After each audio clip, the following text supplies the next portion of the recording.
Pier 54, New York City.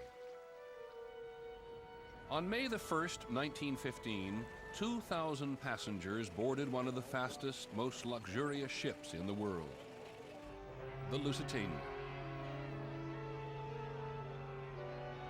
She was simply a wonderful, steady ship. She had 4 red funnels, and she was a beautiful sight to see. She really was. Edith Stanley and her family were heading home to England and into the midst of the most brutal conflict man had ever experienced. The First World War was almost a year old, and any transatlantic crossing was made potentially dangerous by the presence of German submarines. Still, the passengers felt safe. After all, the Lusitania was a passenger ship. On her last day at sea, the Lusitania was approaching the Irish coast. It was 2 o'clock in the afternoon, and you could see all this coastline. It was a beautiful day, couldn't have been any better. And then bang! It was a terrific bang. Dad knew what he was.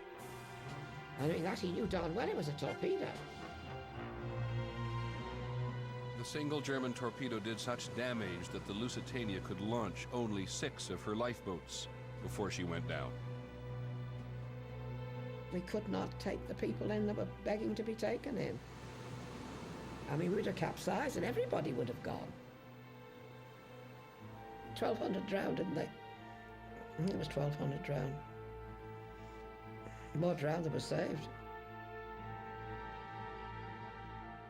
Among those who drowned were 128 Americans.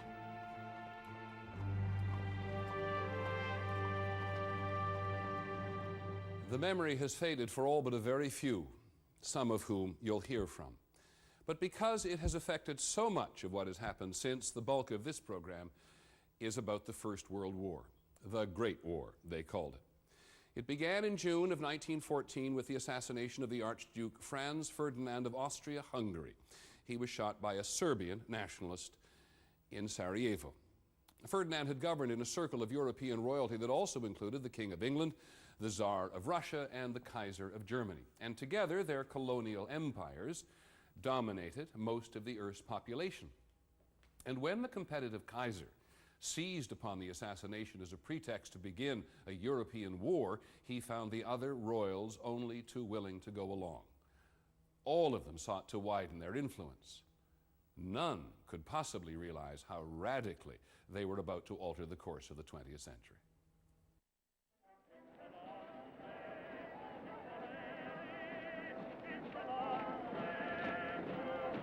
In the summer of 1914, the generation that would fight the First World War was enthusiastic about doing so. Those young men who were so quick to answer their nation's call to arms had no reason to anticipate the hell ahead.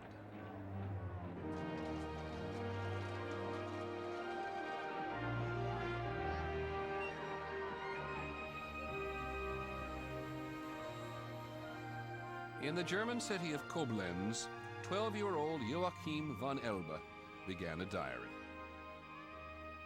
August 5, 1914. The city is full of soldiers. They were singing this song, on, to fight we are born, on, to fight for the fatherland. To Kaiser Wilhelm we have sworn, to Kaiser Wilhelm we give our hand. The optimism of the Germans was matched by their allies in Austria and by their enemies in Russia, in France, and in England. As soon as I enlisted, I was in a crowd of other 18, 19, and 20-year-olds, and we thought it was going to be a tremendous lark to go and knock the Kaiser off his throne, you see. Everyone thought the war would be over at Christmas.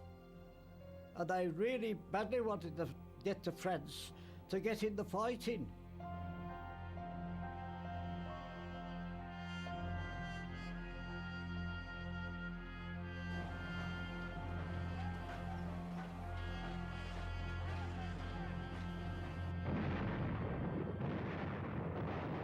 The Germans attacked first, and very quickly they were through Belgium and into France. The romantic notion of war that so many young men carried into battle was very quickly shattered. The new weapons of war were so ferocious that by the end of the first year, French casualties alone would approach 1 million men.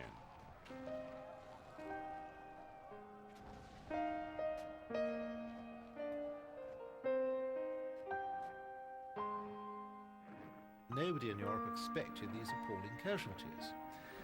And when they came, they were utterly crushing.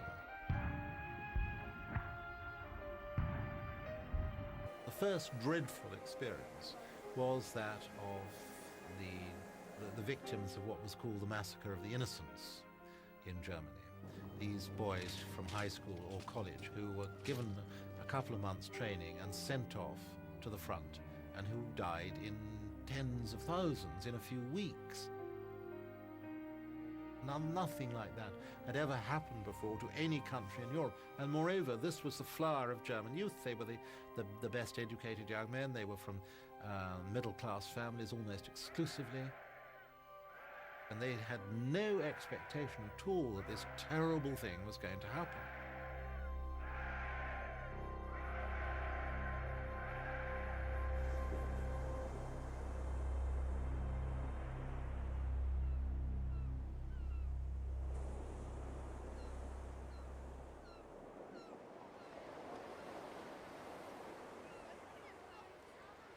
Americans had never dreamed that a war on the other side of the ocean could affect them.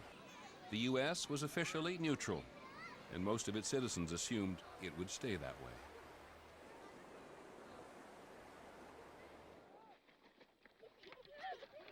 People were going about their own business, object being to make money, good business.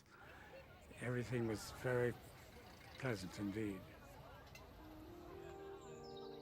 It's hard for people who weren't there then to realize how enormously the world has changed. On New Year's Day, President Wilson had open house at the White House. And you could go down, and we went down once. I was a little kid, I was taken along. Went down, and we stood in a little queue, and it moved up, and we all went through and shook his hand. Shook hands with the president on New Year's Day. But certainly America was changing. The pace of life was quickening. Almost overnight, Henry Ford's historic assembly line had lowered the cost of making cars, as well as the cost of buying them. The mass-produced Model T came in one color, black. But at $295, it was the first car priced within reach of ordinary Americans. We played baseball in the streets, and there was no problem playing baseball when horses and wagons dominated the traffic. It only became a problem when automobiles and trucks came in.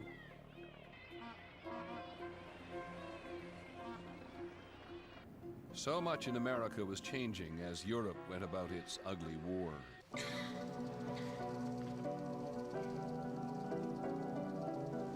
At this first movie that I attended, I recall the scene where there was a great deal of shooting.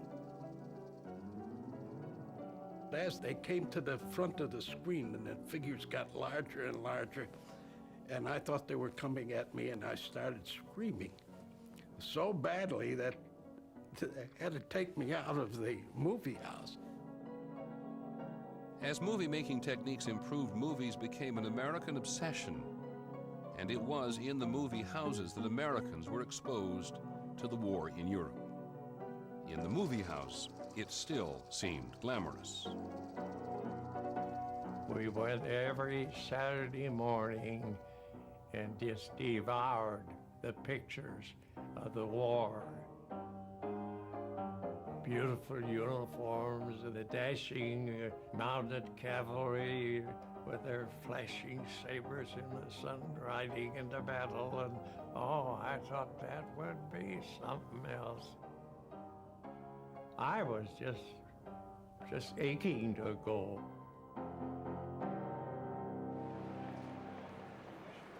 The movies were the perfect proving ground for the new art form called propaganda. Americans saw and soon sympathized with the British view of the Germans.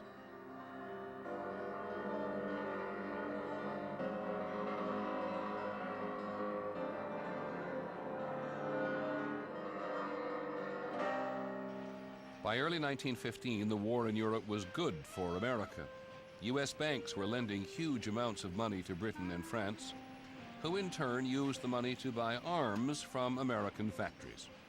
With the war, Americans were in the greatest economic boom in their history. During the war, everybody worked. Before the war, my father brought home $6 or $7 a week. Now he brought home checks for $100, $110 a week. It was like bringing home a check for $1 million. The war had another effect. It virtually cut off European immigration to the United States, causing a labor shortage in American factories. And that forced northern employers to look for the very first time at the substantial black labor pool of the American South. Black newspapers who went down south and told them, come on up to Chicago with us. We'll get you a job and take care of you. You don't have to stay down here and be lynched and burned.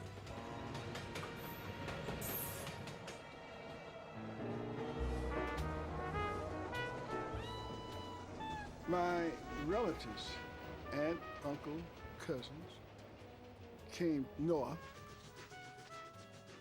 We were able to get into factories and steel mills, jobs that just wouldn't have been available to blacks under normal circumstances. This great migration from the South kept America's economy strong and vigorous, while the increasing economic stake in Britain and France encouraged greater support for their war against the Germans. But the war was not going well, and the idea that Americans might yet have to be involved was now an issue.